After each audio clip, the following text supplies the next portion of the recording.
Muraho, nongeye kubasuhuza, nanone ni abayo Samweli mwongeye kuganira. Uyu munsi rero ndagira ngo tuganire ku kantu keza, keza cyane gatera amatsiko, cyane cyane abasore. Abasore bakibaza bati ni gute namenya umukobwa unkunda, ese namubwirwa n'iki, mbese ni ibihe bimenyetso byabinyereka ko ankunda. Dore ibimenyetso rero 10 byakwereka umukobwa ugukunda by'ukuri utakuryarya. Ikimenyetso cya mbere, yifuza ko muhorana. Uyu mukobwa rero wifuza ko muhorana, niyo mwaganiriye ntaba yifuza yuko mwarekeraho kuganira. Niyo umuherekeje ntago ajya yifuza yuko mwatandukana, no kumusezera biba intambara. Aba yumva hari mwakomezanya mukajyana n'iwabo. Uwo mukobwa nubona icyo kimenyetso ujye umenya ko agukunda. Icya kabiri, akwereka inshuti ze. Umukobwa ugukunda by'ukuri ntago ajya guhisha. Inshuti ze hari n'izikumenya wowe utanazizi, wajya ukumva ziragusuhuje. Akenshi uzatungurwa no kumva bakuvuze no mu mazina wowe utabazi, kubera ko yabanje kujya bakuratira naho utari. Icyo kimenyetso nyamuneka nukibona ni ikimenyetso mpuruza cy'umukobwa ugukunda. Icya gatatu, umukobwa iyo muganira aba akwitayeho.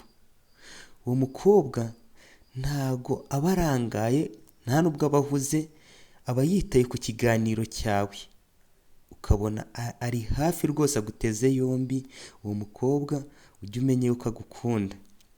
Aba yumva yifuza kumenya imishinga yawe, yifuza kumenya ejo hazaza hawe, imigabo n'imigambi yawe, ndetse ukumva ashyizeho n'agakomenti. Uwo mukobwa ujye umenya ko agukunda. Icya kane, aho agiye hose aba yumva mwajyana. Uzumva aguhamagaye ngo sheri ngiye ku isoko, waje tukajyana, waretse tukajyana kwa muganga. Ahantu hose aba yumva yifuza ko mwaba muri kumwe. Icyo nacyo ni ikimenyetso simusiga cy'umukobwa ugukunda. Icya gatanu, agira agahinda iyo wisanzuye ku bandi bakobwa. Aba yifuza yuko ari we wakwiharira wenyine, ntaba yifuza ko wagira undi ukoraho, ntaba yifuza ko hari umukobwa mwagirana yenda relasiyo ya bugufi. Aba yumva rwose ari ibintu bimubangamiye, abura amahoro ndetse bimukora ahantu. Uwo mukobwa ujye umenya yuko agukunda. Icya gatandatu, iyo akureba ubona yatwawe wese. Icyo ni ikindi kimenyetso.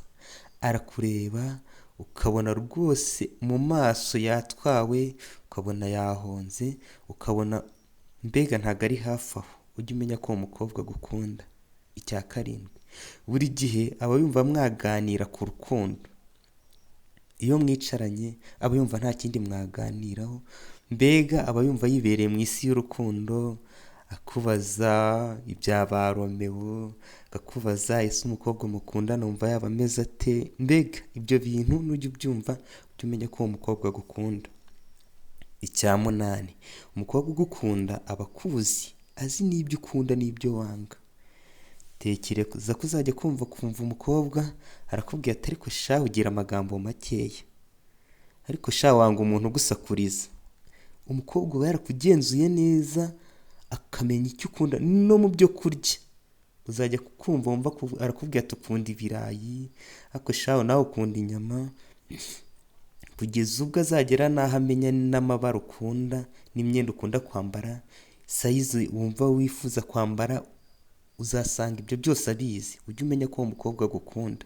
Icya cyenda, ibyo ukoze byose biramushimisha. Hari igihe ukora nk'akantu we wumva ari joke nyine, ariko we akakishimira, akumva wanagasubiramo cyane cyane rwose. Ujye umenya ko uwo mukobwa agukunda. Icya cumi, aba yifuza ko wamwitaho umureba, ndetse ajya yambara neza cyane cyane iyo aje nko kukureba cyangwa azi yuko murahura. Ashobora kwisiga amavuta ahumura neza, agaparufe gahumura neza, kugira ngo ahari bize kukunyura. Avuga atuje iyo muri kumwe, ntagashwa amaduka, kugira ngo ahari utamukuramo ijambo runaka. Kandi uzamwitegereza uzasanga aseka neza, akamwenyura ntavuge menshi iyo muri kumwe, uwo mukobwa uzamenye ko agukunda. Ibyo numara kubigenzura, uwo mukobwa uzamenye ko agukunda, ukabona arabyujuje, uzamenye ko wabonye umukunzi. Birashoboka yuko ashobora kugukunda wowe utamukunda, biragoye. Tuzareba indi nama ubutaha y'icyo wakora mu gihe usanze uwo mukobwa utamukunda, cyangwa se wowe utaramwiyumvamo. Nubwo yaba ameze gutya ariko birashoboka yuko wowe waba utaramwiyumvamo. Ubutaha tuzareba n'iki cyakurikiraho mu gihe usanze utamwiyumvamo. Murakoze, mugire ibihe byiza. Mwari kumwe na Abawe Samuel.